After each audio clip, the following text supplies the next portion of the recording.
TG Plus News edizione di Venezia, buonasera. In apertura del nostro notiziario la cronaca. Contributo d'accesso, il Comune di Venezia traccia un primo bilancio e rilancia. La sperimentazione continua non si conclude con il 14 luglio. È quanto emerso questa mattina dalla conferenza stampa tenutasi a Ca' Farsetti.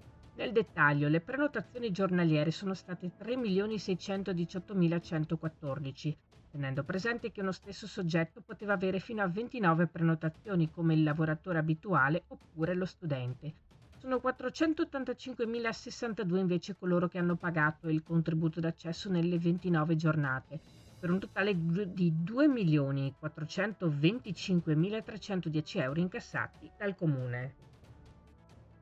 La Protezione Civile del Comune di Venezia, sulla base dei dati del Servizio Meteorologico del Centro Funzionale Decentrato della Regione Veneto, ha diramato un'allerta maltempo con la possibilità di rovesci temporali, anche con fenomeni intensi, fino alle ore 12 di domani sabato 20 luglio. Per questo motivo, il Centro Funzionale Decentrato della Regione del Veneto ha emesso un avviso di criticità con allerta gialla per il rischio idrogeologico per temporali.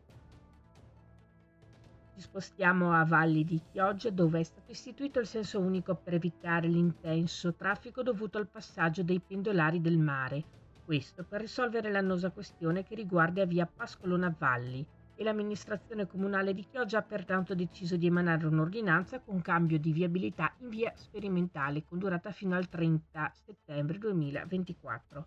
Il termine del divieto d'accesso verrà rivalutato in concomitanza con l'inizio delle scuole.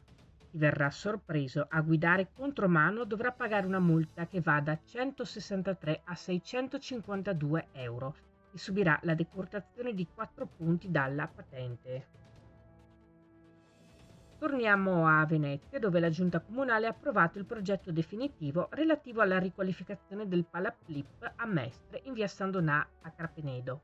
È previsto un ristorante e caffetteria nella parte ovest del salone, uno spazio espositivo nella parte est, coinvolgendo la saletta al pian terreno, e il ballatoio e un'area multidisciplinare nello spazio nord dell'auditorium e nella saletta al primo piano. Le opere esterne interesseranno le facciate e una parte delle coperture nel complesso. L'investimento complessivo è di oltre 3.200.000 euro. Questa era la nostra ultima notizia. Grazie per essere stati con noi. Arrivederci.